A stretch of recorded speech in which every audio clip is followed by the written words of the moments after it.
สวัสดีทุกคนยินดีต้อนรับทุกคนเข้าสู่ช่องของสามนายร้องสามเด้อวันนี้เราทุกคนก็คือกิ๊กนอนตื่นตอนประมาณ3 โมงปลายแต่ว่าบ่แม่นเลยกิ๊กนอนเนาะละเพราะว่าแม่อีพ่อจะไปฮับเบอร์ดี้ทุกคนละกิ๊กนอนแล้วตอนประมาณ3 โมงเช้าแล้วพอได้ปลุกกุ๊กกิ๊กว่าอันตื่นไปฮับน้องว่าสิเพราะว่าพ่อไปยิงปืนเราสิเมื่อกี้ขนมไปยิงปืนเนี่ยแล้วเราบอกว่าพอตู้ครับหรือว่าพอตู้ของเพื่อเสียทุกคนเพื่อเสียแบบเสียกระทันหันแหงเพิ่นบอกว่าเพิ่นเมื่อยแล้วก็เพิ่นก็ไปเลยเมื่อกี้ก็ได้ไปหับน้องละพอตู้เพิ่นเป็นผู้นึงที่อาศัยอยู่ในหมู่บ้านของน้องกิ๊กแต่ว่าเราบ่มีญาติพี่น้องเลยอยู่ที่บ้านเฮาเนาะทุกคนเนาะแล้วก็เลยว่าได้อาศัยไทยบ้านไทยเมืองเนาะแล้วพอตู้เพิ่นก็เป็นคนนึงที่ว่าบ่ค่อยมีเงินเนาะทุกคนแล้วก็เลยว่าแล้วก็เลยเฮาบ่ได้เซาโต๊ะเซาเต็นท์หรือว่าเซากับบ่ฮู้เนาะแต่ว่าตอนนี้นะเพิ่นกำลังสร้างเอาแก้โรงมาเนาะทุกคนประมาณมื้ออื่นเพิ่นก็จะนำส่งเพิ่นก็สิส่งสการสิเนาะแต่ว่าเด็กก็ทุกคนแต่ว่ากูกี้กับบ่ฮู้เว้าคือกันเพราะว่ากูกี้คณะเว้ากลับไปกลับมาแม่ทุกคนบ่เข้าใจแต่ว่าก่อนอื่นมากี้ต้องเติมพลังก่อนเพราะว่าก่อนสิไปเฮือนพุ่นเนาะแต่กูกี้หาไปหับบ่ดีมาละพอตู้เพิ่นเป็นผู้นึงเลยทุกคนที่มักมาเฮือนกิ๊กมาลินนำไปตู้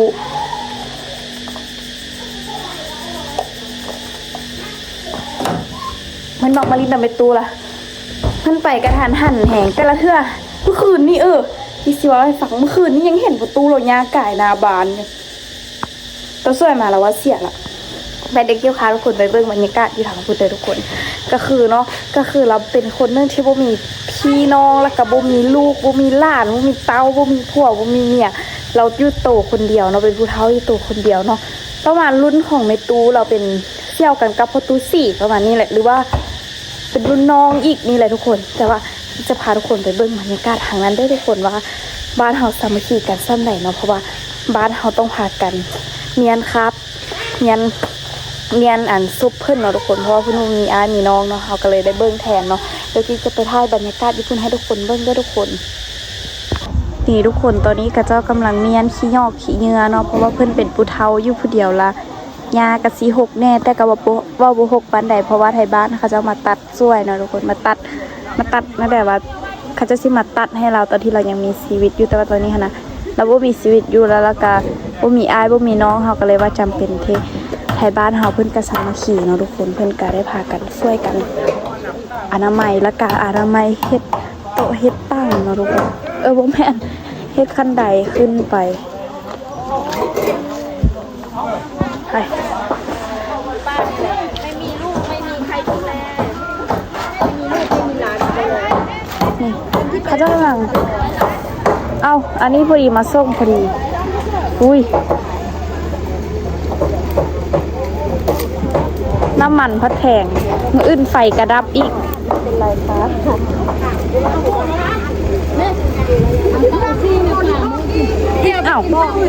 แม่กินกัน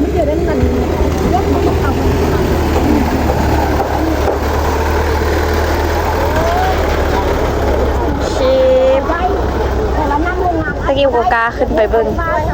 มันสิเป็นอะไรบ่ฮู้แหละแต่ว่าบกาขึ้นไปเบิ้งทุกคนโอ้ยำไข่แตงเขาคนอยู่นี่หลายจังน้อยก็เกือบว่ารวมบ้านกันอยู่นี่ยิ้มกันนะยิ้มจะได้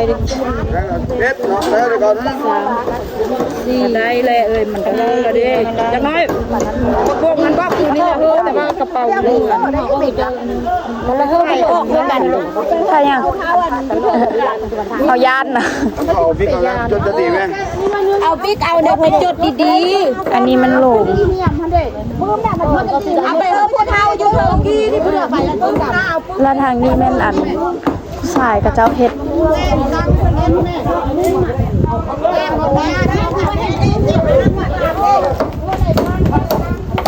นี่เหมือนสิเป็นประมาณนี้ทุกคนเอาศพเพิ่นอยู่สิเด้อศพเราอยู่สิเด้อพี่บ่กล้าเข้าไป อันนี้แม่นนั่นนี่แม่นกระเจ้ามาเหือนเพิ่นออกเพราะว่าจะสิได้เปิดโปงเพราะว่าเหือนเพิ่นตันที่นั่นเพิ่นเป็ดประมาณนี้เลยอันนั้นก็เป็นเหือนครัว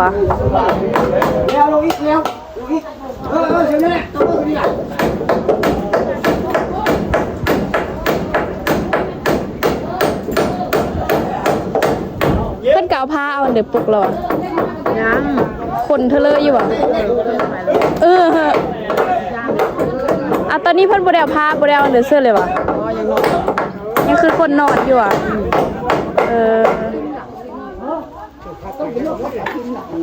นี่เพิ่นนี่ลงเพิ่นมางอนละเพิ่นได้มาเหือนออกให้เพิ่นพร้อม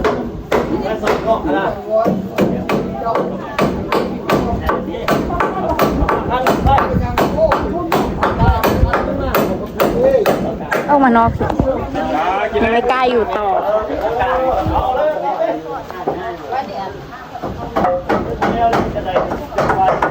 เพิ่นอยู่ผู้เดียวทุกคนแล้วเพิ่นก็เสียไปผู้เดียวแบบกระทันหันเลยแต่บ่ฮู้ว่าไผไปบอกแม่ว่ามันทันอันเป็นอันเดอร์ต่ออันเดอร์ฮู้แต่ว่ากิ๊กตื่นนอนแล้วไปรับน้องเลยอันนี้ก็คือห้องโรงของเพิ่นแต่ว่าเพิ่นยังคือคนนอนอยู่ตอนนี้เพราะว่าเพิ่นบ่ทันได้เอาผ้าขาวอีหยังไปปลุกเนาะทุกคนอะไรเครื่องมาส่งละนี่เครื่องป้าสาวเจ็บท้องละ ในปลาจะได้ไปเวียงพักไปบ่อ เจ็บท้องอย่างคือเจ็บเซตติ้งนี่หว่า ได้ผู้เคยเจ็บเนาะ คิดว่าไข้โอ้ยเอาออกค่อยๆอยู่ตาลายเจ็บเราไปนี่ออกยิบไปออกผ้าออกโพน ไปกินซาขี้เหล้าข้างแม่ปลาบุยู ไปนอนก็ได้แม่ไปนอนก็ได้แม่เขาเจ็บผ้าเขา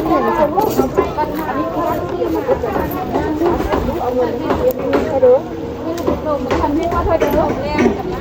ถ้าเป็นผู้ใดอยู่นำเราจิมูเราเสียบไม่ลอย ถ้าได้ที่เดินนี่น่ะ ไม่ลอยนั่นผู้เด้อ พอละตื้มร้อยปานหัวกิเซากรอบเพิ่นเด้อพี่เช่นสาวนี่ลอยให้มันเกาะนี่น่ะเฮ้อแม่มันเดินนี่น่ะแม่บ่ให้เส้น5ไปบ่อนเขาสิเต้นอื่นเพิ่นไปบ่ได้ละตื้มเนาะ ซื้อน้อยเพิ่นเอาอันนี้เข้าไปใส่คนเนาะทุกคน เดินกลับไปนะ นี่ทุกคนอันนี้ก็คือบอนทีเขาจะมาสวยงานเพื่อนเนาะทุกคนเพื่อนเป็นผู้เท้าโตคนเดียวคือที่กุ๊กกิ๊กถ่ายคลิปไปตั้งแต่ตอนนั้นนะส่วนหนึงฮันกุ๊กกิ๊กมักมาถ่ายคลิปเพิ่นทุกคนเห็นบ่ซะถ้าทุกคนติดตามกุ๊กกิ๊กช่องนั้นทุกคนจะรู้เนาะแล้วช่วงหนึงกิ๊กบ่ได้มาถ่ายคลิปเพิ่นเนาะทุกคนเพิ่นป่วยแล้วตอนนี้เพิ่นเสียเลยไปใส่ซื้อหำลาน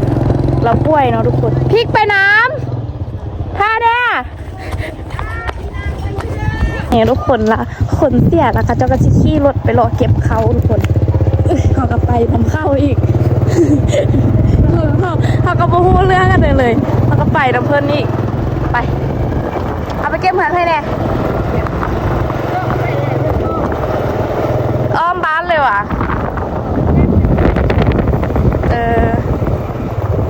คิดว่าตัวสิไปซื้อหำไป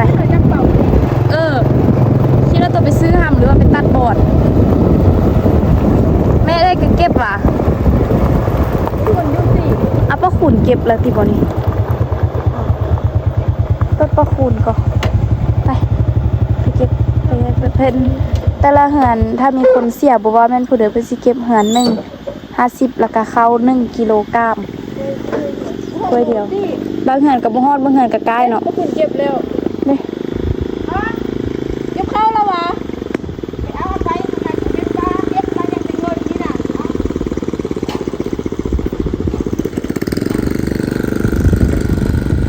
เก็บข้าวได้ข้าวได้อย่างนั้นข้าวเม็ดปลาได้เงินกับข้าวหรือเอาข้าวเม็ดปลาไปเก็บเลยสัก เอาแม่นบ่พูดอันเดียวว่ามา ข้าวเม็ดปลาถ้าเงินกับข้าวเลย ย่างเข้าหัวบ่ได้เขาบ่ได้เงิน บ่ได้เงินไม่ตอกเด้อไม่ตอกบ่อยู่เด้อไม่ตอกไปอันนั้น จดพริก ไอ้มีจะได้ดิบแต่ก็มีปลาเนี่ยตกนี่ เฮาเงินไปซื้อเครื่องไปลิ้นสงกรานต์เนาะเฮ้ยทุกคนอย่าดังมากเด้เอาเขาไปค่ายเอาเงินไปลิ้นสงกรานต์สิพอดีเฮาพี่ภาพเลยไปทุกคนคือไปหามาเลาะเก็บเขาเนาะแต่ละเทื่อไผเสียเพิ่นก็สิเฮ็ดแนวนี้บ่ว่าสิเป็นผู้เดือตั้งแต่ว่าไผสิให้น้อยแล้วเก็บไผแน่ไปก็สิไปเก็บคุณเด้อไปเก็บเงินท่าไป แก้วมันจะทำเสียงมันก็เลยตาย ไปเก็บเขากับเงินฮะแต่ตอน3:00 นสปายนี่เอาฝนเยอะๆมา เดี๋ยวเขามีอันป้องกันได้นี่นะ มาทุกคนมาเก็บเงินที่2แบบนี้นะเงินที่2บ่ฮู้ว่าจักโมงกิ๊กสิแล้วแต่ว่ากิ๊กทำต้องได้ไปนึ่งข้าวเฮ็ดเวียกอยู่ โอ้ยกระจักออกมาพี่เซลบ่ บุกโตไปสิลักเอาเข้าไปคืนไปสิทอดเข้าไอ้นี่ใส่ดันรัดเอาไอ้นี่ใส่นั่นมันมีพิรุธเนาะเนาะผู้อื่นนี่เขาสิเอาเต้ถ้วยไป มันมีพิรุธเฟิร์นเอ้ย เฮินอ้อน่ะ เฟิร์นเป็นใครวะ ทอกทองน่ะ ท ทองที่ห้า สมพรเนาะจึงมิดเนาะปกติโอ้ ฉันพ่อก็แค่อยู่เลยเนาะ ไปห้ามไปทุกคนแล้วเนาะปานนี้เนาะ นอนยืดป้าไตตะลดอีก บอกใช่ที่จะชวนเฮ้ยเซลบ่ เอื้อมีทอน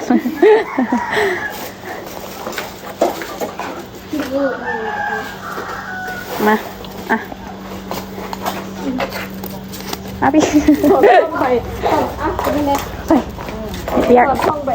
เดี๋ยวกี้เก็บเขาเบิ่งเด้อว่าเบิดนี้เฮาสิได้เขาเต็มอันนี้บ่แล้วก็สิได้เงินเท่าได้เดี๋ยวเฮาไปเบิ่งนำกันเด้อทุกคนแล้วก็แต่ละหน่วยโอ้ยส้มเพลงยังมาแต่ละหน่วยหั่นน่ะสิมีอยู่5หน่วยหรือว่า6หรือว่า7หน่วยนี่แหละแต่ละหน่วยนี้สิมีหัวหน้ากลุ่มของไผมันแล้วก็4อันเก็บเงินเนาะทุกคนเนาะเก็บเงินแล้วก็เก็บข้าวแล้วก็ไปรวมกันแล้วก็ไปนึ่งข้าวเนาะทุกคนส่วนประตูเพิ่นนี่บ่มีข้าวอยู่เฮือนเลยบ่มีหยังเลยเนาะทุกคนมีแต่เพิ่นผู้เดียวคอรอลาเฮาก็สิมาเก็บเงินมาเบิ่งเด้อทุกคนว่าสิได้ซ่อมเด้อเนาะลาเฮาก็สิไปเฮ็ดเวียกช่วยเพิ่นบัดนั้นน่ะทุกคนนี่ทุกคนถ้าไปเก็บครบละแต่ว่ายัง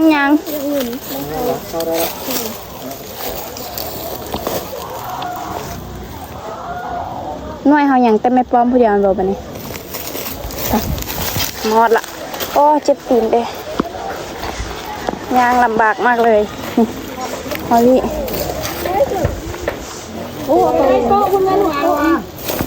เอ้าหา โอ้เนี่ยโทษอะไรโทษในห้องแม่ เท่าไร บ่อีเลี้ยงไปเก็บเถอะก็จะว่าบ่มื้อแรกแล้วเก็บมื้อนึ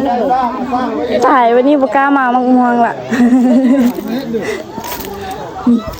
เพื่อนเอาไส้แล้ววะแม่เพื่อนเอาไส้แล้ววะ กำลังซื้อ เงินผู้เด้อ เอาเงินมาให้ในบ้านลูกได้เด้อขาดผู้เด้อได้ลูก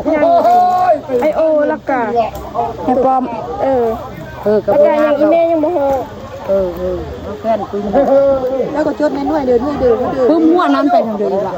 กอมเอาเอาเบลผู้เฒ่าผู้หน่อยนี่นะมาดำจดกอจดอันนี้ นี่หมักก็เล็กน้อยอันนั้นน่ะซุปพ่อไปแม่ ลูกกันไม่ได้หน่วยนี้ได้หมด พิษลงมาครับพ่อครับพ่อ เอาลงน้ำตาลพวก จะครอบครัว ผมไม่ได้พูดพ่อเป็นบอกเขาเลย หน่วยก็มีพ่อก็บ่รู้เป็นได้6แสนมันบอก ครบป่ะแม่ 3,500,000 4กับนางเหียมยังบ่ทันได้มันกำลังเล่นไปเอา4,500,000เขียนซะมี3,500,000ว่ะ3,500,000 4กับปอม4,500,000เอาเงินตัวจริง500,000กับเหียม3,500,000เอาเอวเอาเงินตัวจริงเนี่ยแล้วบ่ได้มาเดี๋ยวกันนั่นกำลังบ้างไว้กับประตูอันนี้เพิ่น เก็บ ไปปลุกเรา ประมาณให้แล้วทำเส้นหานี่ก็ต้องเป็น ให้ไปปลุกเราให้เราเอาเงินมาให้ก่อน วันนี้ก็ได้ละก็ได้เฮ้ยก้อนกล่องฮือเลยนี่ นี่ทุกคนตอนนี้เพื่อนได้เอาโต๊ะเต็นท์มาแล้วทุกคนที่ก็ไปเก็บเงินมาแล้วล่ะนี่คนกำลังจุ่มกันอยู่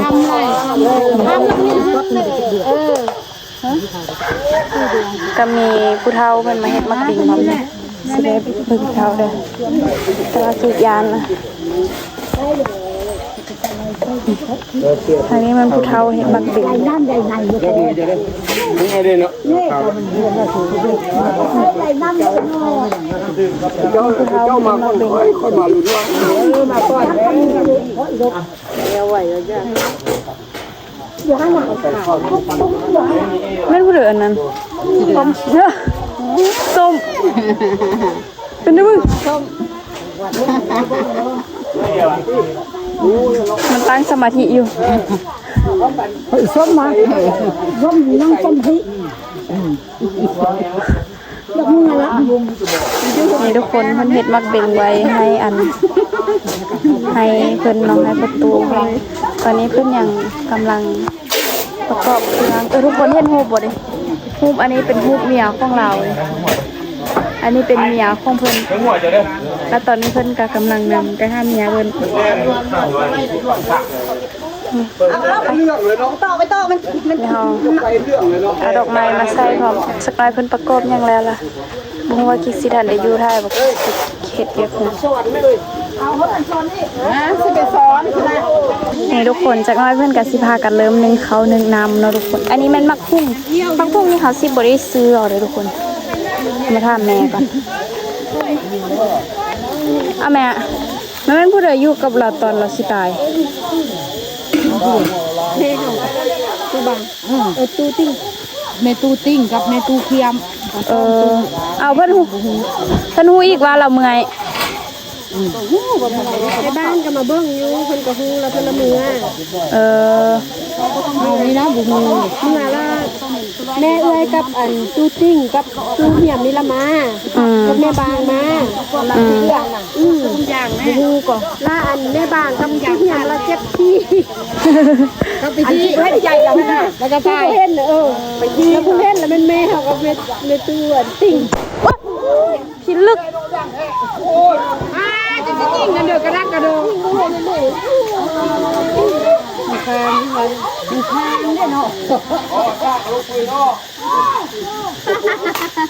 จะได้ไซคอนนะครับพบกระเด็น ตกใจเว้ยเขาเจ้ายิงปืน แล้วลูกเดียวแล้วจันให้อีนางขับเอาสก๊อตมา ป้าหูจนเจ็บหูเลย อันนี้ปืนต้มอันนี้ลูกอัดเอาแล้วก็สร้างกระจกเอาลูกอัดป้าน้ำเขาแรกมันบุกตุ้มตอนนู้นนั่นนี่อัดที่เป็น นี่ทุกคนตอนนี้แม่กุ๊กกิ๊กกลับจังเหือนดีแล้วกุ๊กกิ๊กกำลังนึ่งข้าวปลาลูกไฟ ไม่ให้เข้าที่บ่อไส้เอาแท้ว่า นึ่งข้าวทุกคนฟ้าวสุกฟ้าวแล้วเนาะแม่กำลังเก็บเครื่องเก็บของสิไปเหือนดีแล้วสิไปเฮ็ดเวียกซวยแล้วเราก็สิเอาเครื่องไปแล้วแบบนั่นก็แล้วงานปุ๊บแล้วก็สิได้เก็บมาแต่ว่าน่าจะแม่กุ๊กกิ๊กนี่แหละเก็บมาเพราะว่าแม่สิได้เดินทางเนาะประตูเรารุ่นผู้เดียวก็ เสี่ยวกับโปรตุซี่ เสี่ยวประตูสี่ละเราเสี่ยนี่เราได้จักปีแล้วบ่ฮู้เลยว่าห้องนี้บ่ฮู้เลย บางคนเขาบอกว่า88 89อะไรประมาณนี้แหละ แต่ว่าเราก็เท่าได้เนาะ เมื่อวานนี่ยังยางบานอยู่ กุ๊กกิ๊ก ขับรถอินเดียไอ้กึ่งได้โดย กุ๊กกิ๊กคิดว่ากุ๊กกิ๊กฟันกุ๊กกิ๊กให้เรายางบักเดึกๆยาง ยางตอนคำๆแบบน่าจะเป็นมื้อนี้บรรยากาศมันร้อนแล้วเหือนเราก็มันร่างน้อยเนาะแล้วมันสิอบเอาเนาะยางเราสิเมื่อยน่ะมันนั่นแน่แล้วก็พยาธิเราแน่เนาะ แต่บ่ได้มีพยาธิเลยรับโรคสลาโรคผู้เฒ่าซื่อๆไว้ธรรมดาของผู้เฒ่าซื่อ แต่ว่านี้มื้อนี้มันน่าจะร้อนแห้งเนาะ แม่ยังบ่ฮู้สำนักว่าเพิ่นเมื่อยแต่เช้าหั่นน่ะเดี๋ยวว่าเขาโทรมาว่าให้อันพ่อกุ๊กกิ๊กเอาปืนเอายังเป็นหญิงแล้วจังฮู้ กุ๊กกิ๊กตอนฮู้ว่าเพิ่นอันเสียหันกิ๊กบ่ย้านกิ๊กย้านตอนได้ยินเสียงปืนกิ๊กนะแล้วก็คือถ้าพาอยากกินทานก็ช่วยเราได้เด้อทุกคนเด้อแล้วก็สิเอาไปเพาะกินเพาะทาน เพิ่นเป็น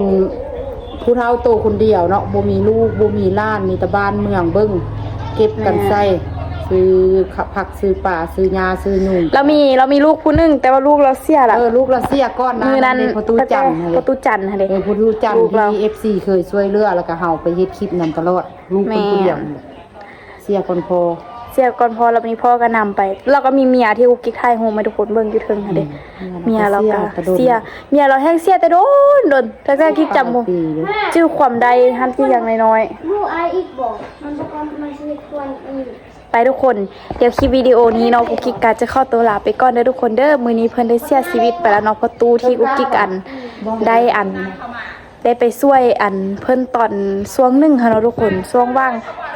ฮอดบ่ปีที่แล้วนี่ทุกคนประมาณนี้แหละเนาะถ้าใครอยากช่วยกินทานเราก็แซดมาหาแม่ได้เด้อทุกคนแต่ว่าคลิปนี้กิ๊กจะไปก่อนเนาะทุกคนเจอกันในคลิปหน้าเด้อบ๊ายบาย